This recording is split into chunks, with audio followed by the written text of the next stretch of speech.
The Texas Revolution had been forged in blood and defiance.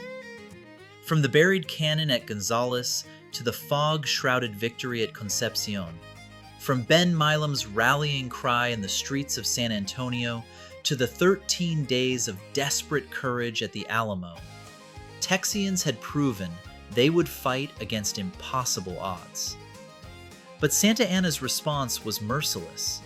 Every defender at the Alamo died, and over 340 prisoners at Goliad were massacred after surrendering. The twin disasters claimed over 500 lives in 3 weeks, creating a wave of panic that sent thousands of civilians fleeing east in the Runaway Scrape. Yet Santa Anna had miscalculated catastrophically. Instead of terror bringing submission, the massacres ignited a fury that united every Texian fighter under a single battle cry. Remember the Alamo. Remember Goliad. Now, as Sam Houston retreated eastward with his army, accused of cowardice by his own men, he was waiting for the perfect moment to turn and unleash that fury on the man who had started it all. The news of the Alamo's fall reached Gonzales on March 11, 1836. Susanna Dickinson, one of the few survivors, arrived with her infant daughter and Travis's slave Joe, both bearing Santa Anna's message of terror. The reaction was immediate and visceral. Panic. General Sam Houston, who had been in Gonzales trying to organize reinforcements for the Alamo, now faced a town full of people who knew their husbands, fathers, and sons had died horrible deaths. The women wailed, men stood in stunned silence, and everyone understood. Santa Anna was coming, and he was taking no prisoners. Houston made a hard decision. The town could not be defended. He ordered Gonzales burned to the ground, every building, every home, everything of value that might aid the Mexican army. The people would evacuate east, and the army would retreat with them. Thus began what Texians would remember as the Runaway Scrape, a mass exodus of civilians fleeing before Santa Anna's advancing army. The spring of 1836 was one of the wettest in Texas memory. Rain fell in sheets, day after day, turning the primitive roads into rivers of mud.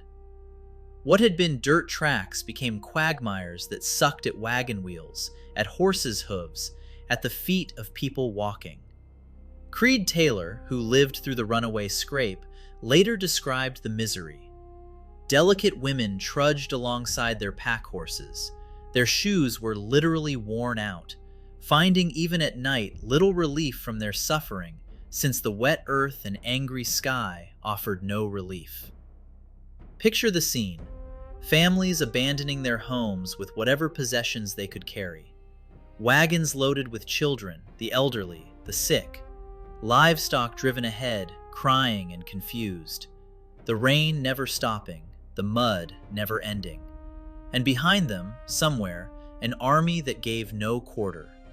Disease swept through the refugee columns. Whooping cough, measles, dysentery.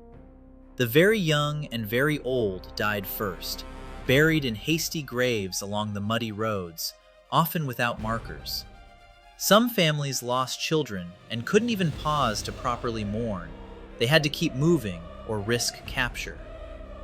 The refugees struggled across swollen rivers and creeks, the Brazos, the Colorado, smaller streams that in dry weather could be crossed easily. Now they were raging torrents that claimed lives. People drowned attempting crossings.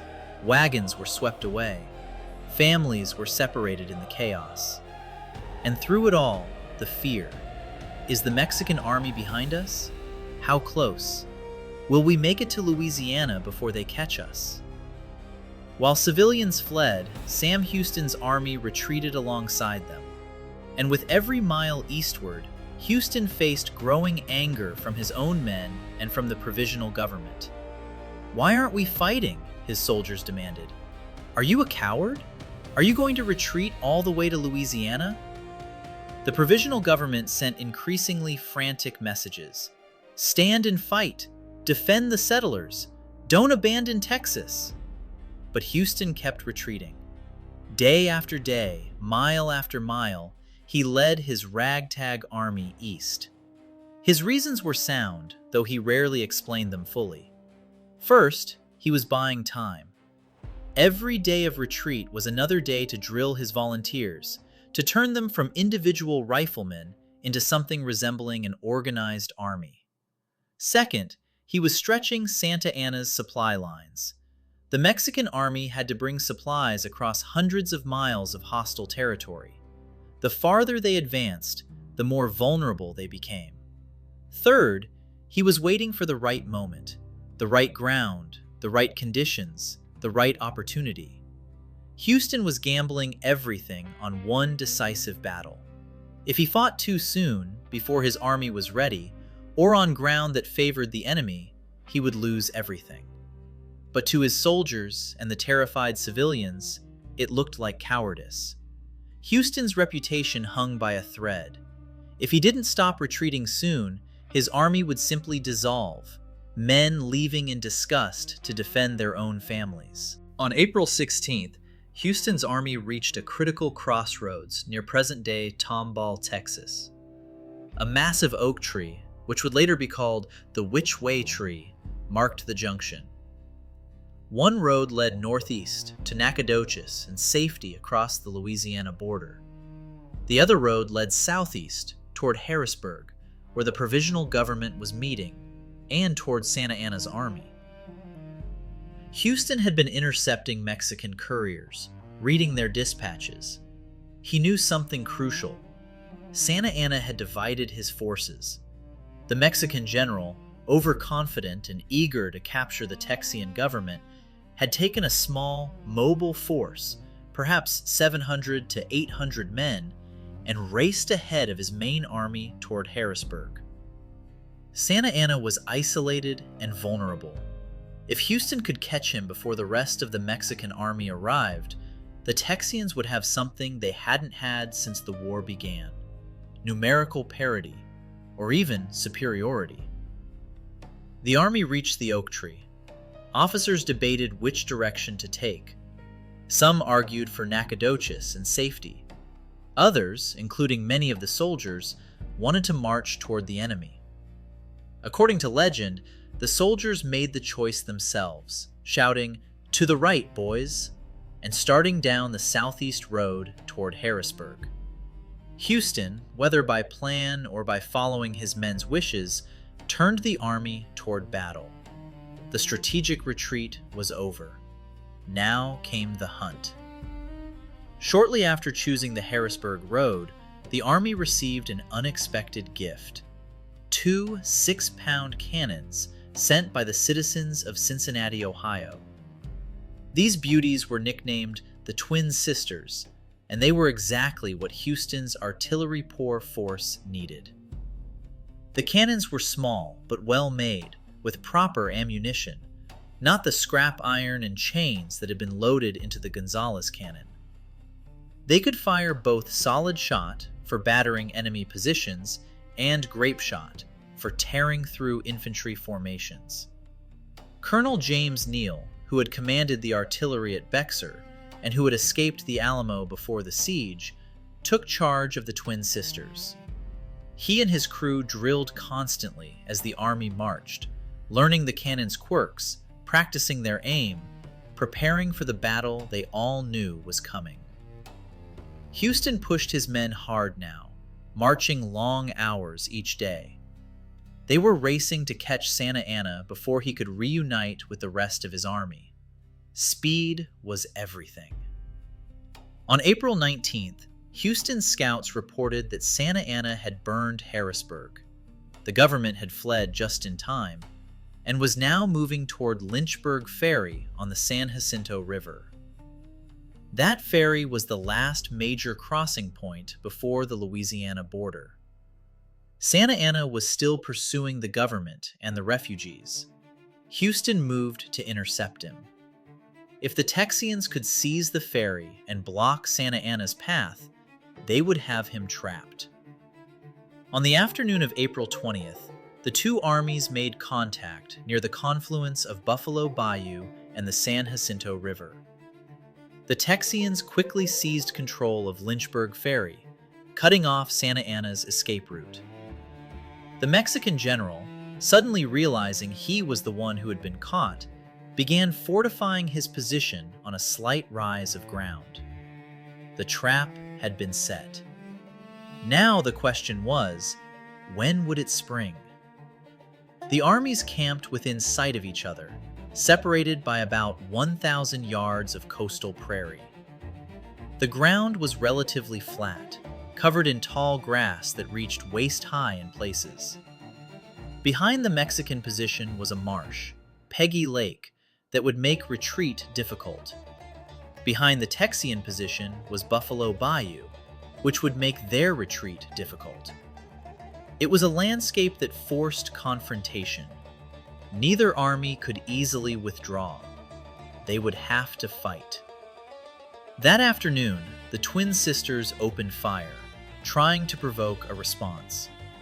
The Mexican Golden Standard cannon, an ornate piece that Santa Anna prized, returned fire. The duel was more psychological than destructive. Both sides were testing the other, measuring resolve, trying to gauge the enemy's strength. That night, the armies settled into an uneasy watch. Campfires flickered on both sides. Men cleaned weapons, wrote letters they hoped might reach their families, and tried to sleep while knowing that tomorrow might bring death. The morning of April 21st dawned clear and bright after the recent days of rain. The sun climbed into a blue sky. The temperature rose pleasantly. It was, by all accounts, a beautiful spring day, the kind of day that made you glad to be alive. Around 9 a.m., Mexican reinforcements arrived. General Martín Perfecto de Cos, the same Cos who had surrendered at Bexar and sworn never to fight against the Constitution of 1824, arrived with about 500 fresh troops. His parole had been meaningless. Santa Anna welcomed him and his men, bringing the Mexican force to approximately 1,200 soldiers. The Texians, numbering about 900, watched the reinforcements arrive with concern. They were now outnumbered, and their advantage was slipping away. If more Mexican forces arrived, the battle would become unwinnable. But there was also good news. Cos's men had marched all night. They were exhausted, stumbling with fatigue. Santa Anna, confident that the Texians wouldn't attack, they hadn't attacked yesterday after all, ordered his entire army to rest. It was siesta time, the traditional afternoon rest period. The soldiers could sleep. It was a fatal mistake. Around 3:30 p.m., Sam Houston made his decision. They would attack, now, during the siesta, while the Mexican army was resting. He formed his men into a line of battle. Sidney Sherman commanded the left wing. Edward Burleson took the center. The twin sisters were positioned in the middle of the line. Colonel Mirabeau Lamar led the cavalry on the right.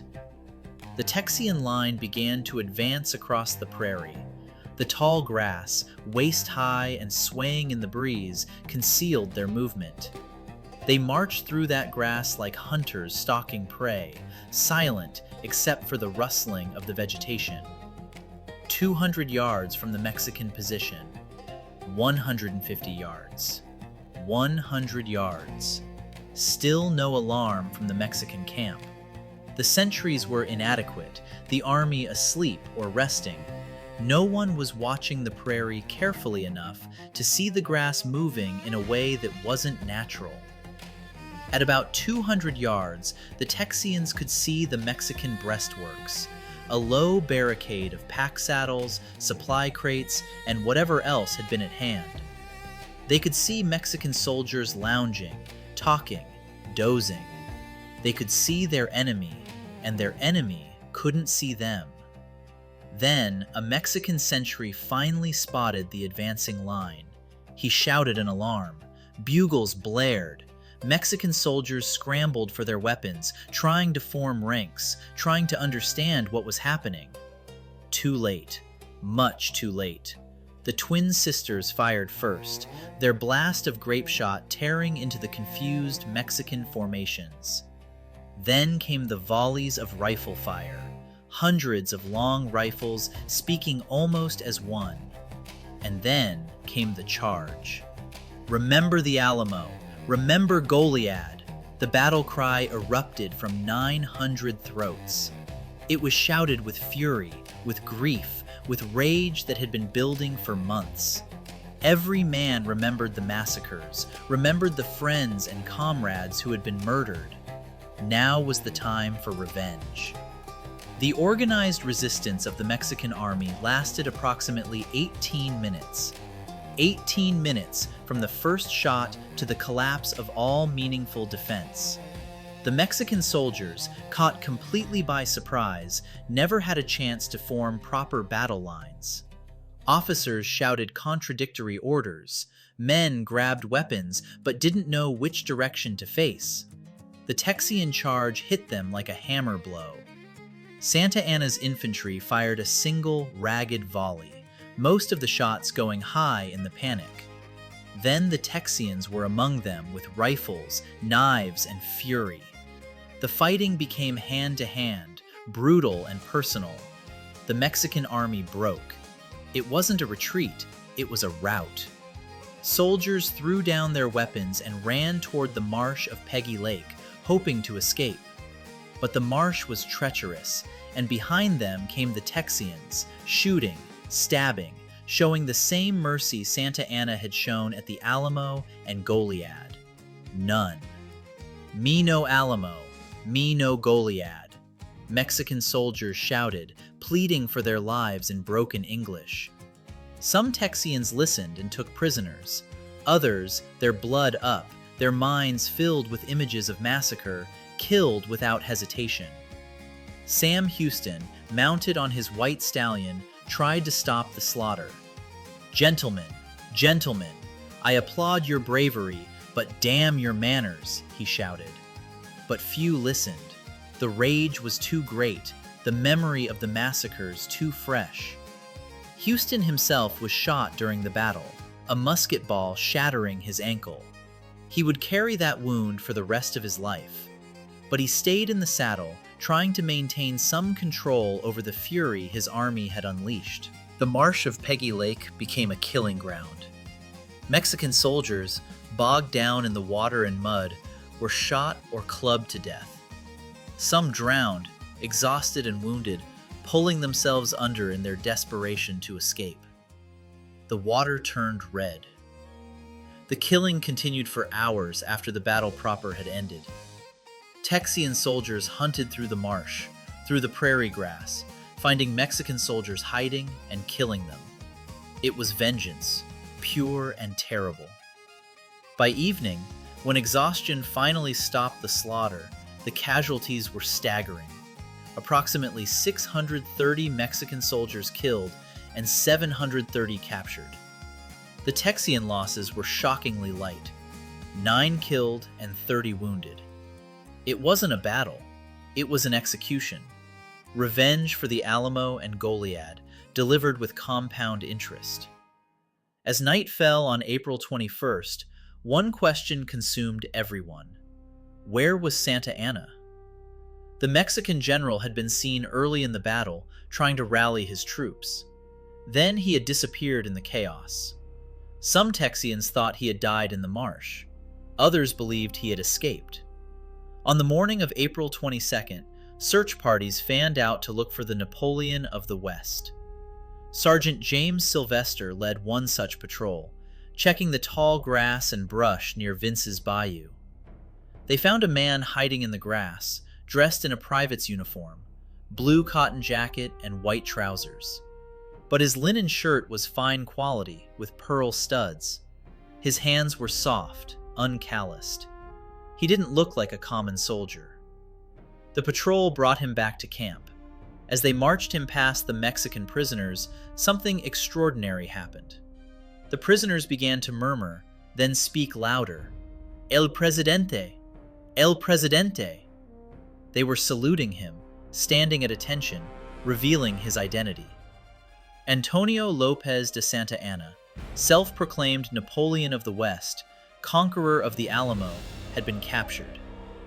Santa Anna was brought before the wounded Sam Houston, who was lying under a tree, his shattered ankle bandaged. The two men, the general who had ordered massacres and the general who had just presided over one, regarded each other. Santa Anna spoke first, in Spanish. An interpreter translated his words. That man may consider himself born to no common destiny who has conquered the Napoleon of the West.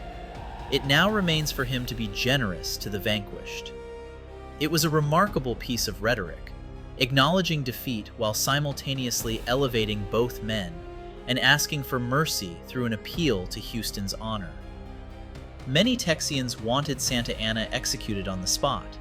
They called for his death, citing the Alamo and Goliad. Justice, they argued, demanded blood for blood.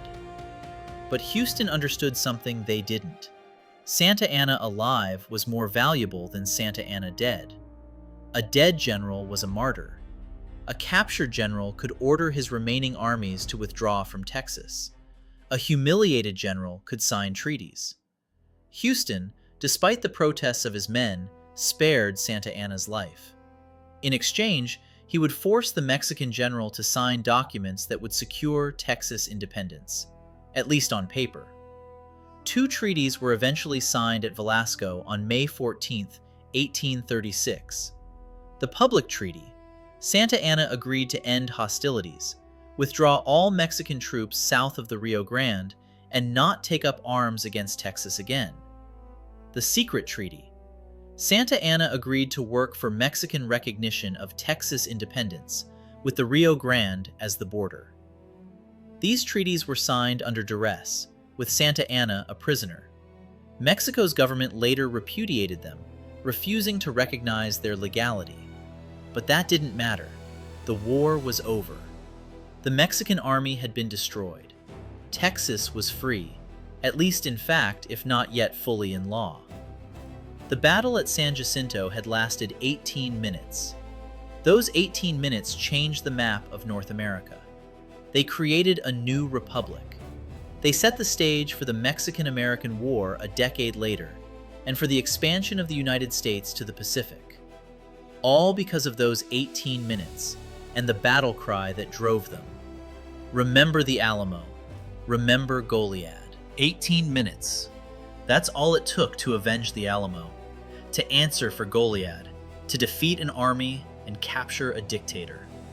Sam Houston's patience had been vindicated, his strategic retreat transformed into decisive victory. Santa Anna, found hiding in the grass in a private's uniform, was now a prisoner. The Napoleon of the West, humbled and defeated. The Treaties of Velasco would be signed, Mexican troops would withdraw, and Texas would be free. But the story doesn't end with the battle.